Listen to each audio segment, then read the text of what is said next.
खुद का कमरा इतना बड़ा, ये मेरा रूम है। और कई कई माताएं कहती है अभी मेरे बेटे की शादी होने वाली है, ये बहू का रूम है। अच्छा, और भगवान का छोटा सा, उसी में ठाकुर जी बैठे। तिरुपति गई थी तो वेंकटेश भगवान को भी ले आई, नाथ द्वारा कई तो श्रीनाथ जी को ले आई, मां मुंबई के गणेश मंदिर गई तो गणपति जी के लिए आई, कहीं गई रामेश्वर तो बद्रीनाथ रामेश्वर जी को ले आई, बद्रीनाथ गई तो बद्रीनाथ जी के लिए आई। सारा देवी देवता बेचारा खसक खसक के बैठा, इतनी सी जगह में सारा देवी देवता इतनी सी जगह में बैठे। कहीं गणेश जी छोटी सी मूर्ति वो भी खसक है, और गई तीरथ करने तो वहां से और ले आई। तुम देखना कई मंदिरों में ढेर लग रहे हैं देवी देवता, ढेर इतने सारे, सब देवता उन खसक खसक के खसको रे। बद्रीनाथ गई अभी लेके आएगी, चलो खसको। फिर जगन्नाथ गई, वहां से पकड़ लाई। सारे देवी देवताओं को इतने से मंदिर में ढेर लगा के रखा। गणेश जी तो बेचारा फूल में दबा दबाया बैठा, सब बैठे, सारे देवी देवता बैठे।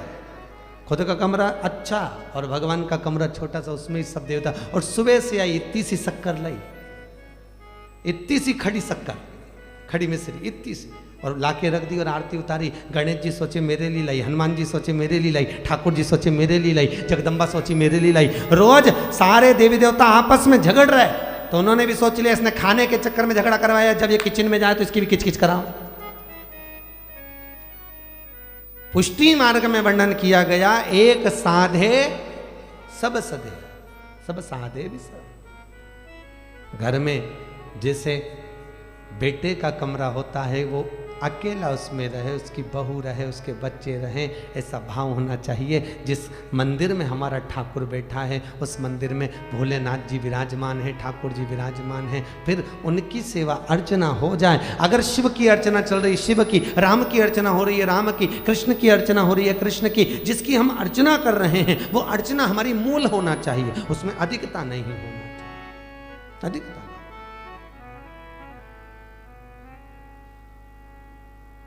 बहुत सारा इकट्ठा कर लिया और सेवा नहीं बनी तो किस काम की। कई कई माताएं बहुत सेवा बढ़ा लेती हैं, सुबह सुबह से उठेंगी, गीता जी भी पढ़ लेंगी, राम रक्षा स्तोत्र भी पढ़ लेगी, हनुमान चालीसा भी पढ़ लेगी, शाम चालीसा भी पढ़ लेगी, ये स्तुति भी पढ़ लेगी, वो स्तुति भी पढ़ लेगी, और जिस पंडित ने जो बताया वो पढ़ लेगी। सारी स्तुतियां सुबह से लेके बैठेगी तो 2 घंटा बस स्तुति स्तुति स्तुति चलती रहेगी। ये तो उसी में का हाल हो गया जैसे पेट दुखा या सिर दुखा। सिर दुखा तो कॉम्बी फिल्म भी खा ली, एनासिन भी खा ली, डिस्प्रिन भी खा ली, सारी टेबलेट एक साथ खा ली। अब टेबलेट तो खा ली, सिर तो बंद हो गया, पर बाद में रिएक्शन कर गई, करी कि नहीं करी। उसी तरह जो हम पाठ कर रहे हैं उस पाठ में भी प्रथमता होना चाहिए कि हम कौन सा पाठ करें और कौन सा नहीं करें, कौन से पाठ के साथ कौन सा पाठ रिएक्शन कर रहा है, ये भी देखना पड़ता है।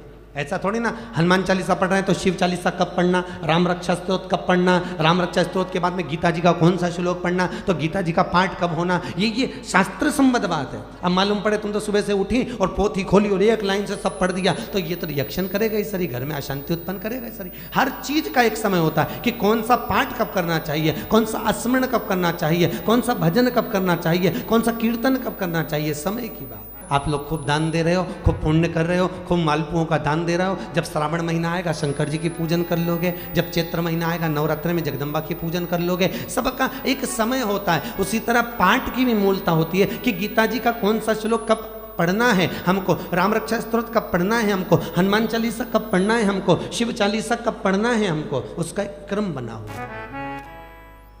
क्रम का राम रक्षा स्तोत्र पढ़ रहे हो तो हनुमान चालीसा बाद में पढ़िए, शिव चालीसा पढ़ रहे हो तो हनुमान चालीसा पहले पढ़िए, सबका क्रम कहा।